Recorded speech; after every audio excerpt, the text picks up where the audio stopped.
नमस्कार प्रिय विद्यार्थियों, वीके नॉलेज इलेक्ट्रिकल में आप सभी का स्वागत है। राजस्थान विद्युत विभाग में टेक्नीशियन थर्ड का प्री एग्जाम हो चुका है। बड़ा सवाल मन में कि मेंस की तैयारी करें या फिर रिजल्ट का इंतजार।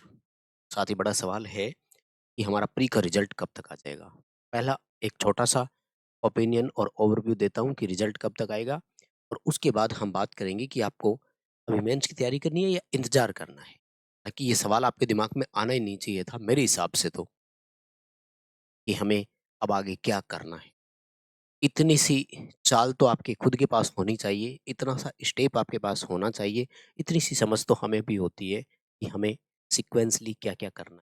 अगर इन चीज़ों की भी आपको अभी तक ज़रूरत है, तो कहीं न कहीं हमें बहुत कुछ समझने की ज़रूरत है। खैर फिर भी एक-एक पॉइंट पर चर्चा होगी। आपको क्या करना है इस समय, क्योंकि बहुत बड़ी बात होती है, और ये अगर गलतियाँ की, तो फिर भरपाई नहीं हो। अब अगर किसी सिस्टम से आप चूक गए, इस भर्ती से अगर आप चूक गए, बहुत बड़ी गलती हो जाएगी, और मुझे लगता है कि फिर इसकी भरपाई भी नहीं हो सकती। क्योंकि नॉर्मल अगर वे चलता है, सीक्वेंस चलती है, तो भी एक नई भर्ती आने में और कंप्लीट होने में 4 से 5 साल लग जाते हैं। 2018 से 2022 जॉइनिंग होते-होते 23 आ गया था। अब आप देख लो 23 से 26 आने को तैयार हो गया है। तो 3, 4, 5 साल नॉर्मली लग जाते हैं, और वो भी सब कुछ सही रहा तो। और फिर इस वैकेंसी में तो आपके पास बड़े ओपिनियन हैं। सबसे पहले तो मैं रिजल्ट पर आता हूँ, और फिर आपको एक छोटा-सा ओवरव्यू दूँगा, और ख़ास तौर से ये वीडियो मेरे उन्हीं बच्चों के लिए है, जो सीक्वेंसली मेरे साथ जुड़े हुए हैं, लंबे समय से जुड़े हुए, जो हमें सुनना चाहता है।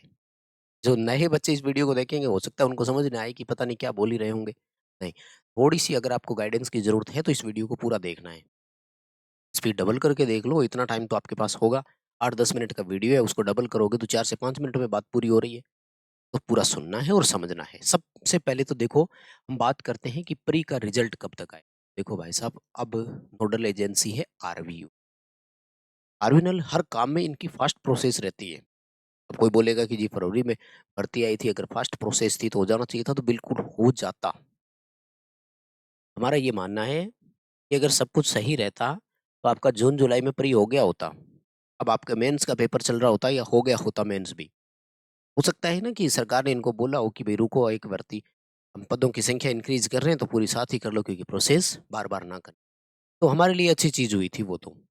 लेकिन अब और डिले नहीं होगा, जैसा कि मैं बार-बार पहले भी बोलता।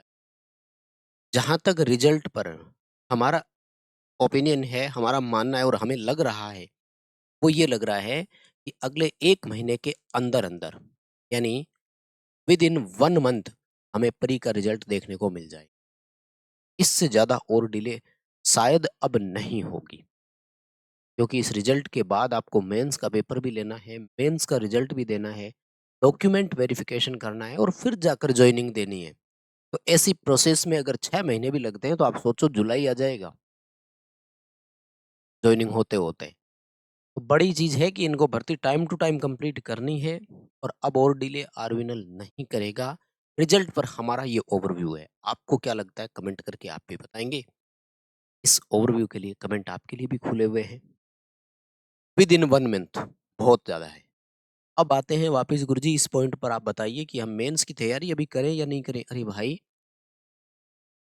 हर बच्चे को तैयारी करनी है, हर जिसने प्री का एग्ज़ाम दिया है उसको तैयारी करनी है। चाहे आपके तीनों में से कोई भी विचार हो। पहला विचार कि मेरा तो ये लास्ट एग्ज़ाम था, इसके बाद मुझे पेपर नहीं देना, तो भी तैयारी करनी। क्यों करनी है वो भी बता। सेकंड, जिसका फर्स्ट एग्ज़ाम था उसको भी तैयारी तैयारी करनी है, क्यों करनी है वो भी बताऊँगा। और तीसरा, जो अभी पढ़ रहे हैं, जिनके पास बहुत कुछ करने को है, जिनको ये लग रहा है कि मुझे इसके बाद और कोई बड़ी नौकरी के लिए भी प्रयास करने हैं, तो फिर हमें पढ़ना ही है, और कोई ऑप्शन ही नहीं है। तो आइए एक-एक करके मैं आपको तैयारी के लिए बताता हूँ। देखो, सबसे पहली बात ये है कि आपका 1 महीना रिज़ल्ट होने में लग जाएगा, लग सकता है पूरा ये अनुमान। मुझे ये बताइए, जो बच्चे ये सोच रहे हैं कि मेरा तो लास्ट एग्ज़ाम है, बस इसमें होगा तो ठीक है, नहीं तो ठीक। तो एक बात बताओ, मान लीजिए 1 महीने बाद रिज़ल्ट आता है, आप अभी तैयारी नहीं करते हैं, और 1 महीने बाद रिज़ल्ट आता है, you are qualified for mains. You are shortlisted for mains. फिर क्या करोगे? इस 1 महीने की भरपाई कहाँ करोगे? मेरे दोस्त, मेरे स्टूडेंट, मेरे प्यारे बच्चे, कंटिन्यूटी बहुत ज़रूरी होती है। ये कहा जाता है कि इंसान हर स्टेज पर, हर लेवल पर, हर दिन एक नई बात सीखता है, वो चाहे किसी चीज़ से जुड़ी हुई हो। अगर आप यूट्यूब पर फ्री क्लासेस भी देखते हैं, चाहे हमारे यहाँ की देखते हैं, चाहे किसी और प्लेटफ़ॉर्म की देखते हैं, कहीं से भी पढ़ लो, कोई इतराज़ नहीं है मुझे तो। किसी को होगा तो मुझे पता नहीं। जहाँ से आपको अच्छा लग रहा है ना, वहाँ से पढ़ो, लेकिन पढ़ो। सपोज़ करो कि डेली आप 50% भी सीखते हैं ना, तो मानकर चलना कि 3 से 4 क्वेश्चन नए ज़रूर सीखते हो। हमें नुकसान क्या है? सीखने को ही मिला ना। और सीखना हमारे लिए ज़रूरी है क्योंकि हमें कामयाब होना है भाई, हमें उस गोल तक जाना है, हमें उस मंजिल तक जाना है, जहाँ हमें ये लिखना है कि सिलेक्टेड इन है ना JTV winner, selected in JB winner, जो भी लिख रहे हो आप। सबका मन करता है स्टेटस लगाने को, तो भाई कहने का मतलब ये है कि मान लीजिए परी का रिजल्ट 1 महीने बाद आया और उसमें कहा कि हाँ, आप पास हैं, परी कर गए हैं पास, तो फिर क्या करोगे? बाद में तारीफ शुरू करोगे? ये 1 महीने जो पढ़ा नहीं उसकी भरपाई कैसे करोगे? दूसरी बात, अगर मान लीजिए कि आप प्री क्वालीफाई ही नहीं कर पाते हैं, तो फिर तो आपको बहुत मेहनत करने की ज़रूरत है भाई। क्योंकि इस वैकेंसी में जहाँ 21,000 बच्चे लगभग पास होंगे, उसमें अगर आप नहीं कर पाए तो इसका मतलब या तो आप नए-नए हैं, बिल्कुल फ्रेशर, इनकी आईटीआई अभी हुई है तो अनुभव नहीं है। होगा 18, 19, 20 साल का बच्चा कोई, और या फिर जिसने पढ़ाई छोड़ रखी थी और लेकिन कर रहा है कि नहीं-नहीं अब कुछ करने को मन है, तो बहुत कुछ आपको पढ़ना है और बहुत कुछ मेहनत आपको करनी है। तीसरा, जिन बच्चों की अच्छी तैयारी है, पास तो हो ही जाएँगे, लेकिन राजस्थान विद्युत विभाग के बाद में आपको मान लीजिए कोई इसरो जैसे बड़े एग्ज़ाम डिपार्टमेंट में भी जाना चाहो तो जा सकते हो, क्योंकि इस विद्युत विभाग में और बाकी में कंपैरिज़न भी तो है आपका। कुल मिलाकर बात ये है कि आपको कंटिन्यू ही तैयारी करनी है, ठीक है ना? अब मैं बताता हूँ बहुत सारे बच्चे जो कंटेंट की बात करें, देखो अब उनके लिए है जो हम पर भेद करते हैं, बाकी अब वीडियो को छोड़कर जा सकते हैं। क्योंकि शॉर्ट में मैंने बता दिया रिज़ल्ट में लगभग एक सकता है, तैयारी कंटिन्यू ही करनी है। अब जो प्री एग्ज़ाम का अनुभव आप लोगों ने देखा, वो अनुभव क्या है आपका? वो अनुभव ये है कि इस कंटेंट में भाई पढ़ने को बच्चे कहते टाइम कम, ये तो देखो भैया हम तो यहीं थे। जिन बच्चों के पास ये कंटेंट चल रहा है, देखो सबसे बड़ी चीज़ क्या है? प्री और मेंस में आपको अलग कुछ से भी नहीं पढ़ना है। सिलेबस सारा वही है, क्वेश्चंस की संख्या बढ़ रही है, घट रही है, फ़र्क इतना सा है। अभी आपका राजस्थान जीके प्री में 35 आए, बाद में 30 आएँगे। टेक्निकल 50 आए थे, बाद में 100 आएँगे। पूरा डोमिनेटिंग बैच है। एक बार विश्वास करके आइए, बहुत कुछ सीखने को मिलेगा। एक-एक पॉइंट, एक-एक चीज़ें पूरी गहराई से नोट करवाई हुई। विश्वास करना है और ढंग से पढ़ना है।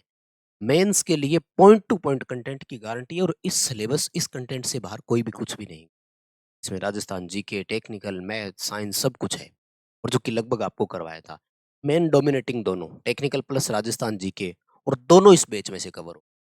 जिनका खत्म होने वाला है वो थोड़ी बात करके अपना पेज रिन्यू करवा लेना, वापस रिन्यू हो जाता है। जिन्होंने जॉइन नहीं किया अभी भी कर सकते हैं, बड़ा अच्छा मौका और अपॉर्च्युनिटी है। बहुत कुछ इसमें सीखने को मिलेगा और अगर सिलेक्शन हो जाता है तो इस बैच की सारी भरपाई आपकी 1 दिन की सैलरी में हो जाएगी। वहम नहीं रखना है, डाउट नहीं रखना है, असमंजस नहीं रखना है। एक-एक टॉपिक पर आपको क्लासेज मिलेगी।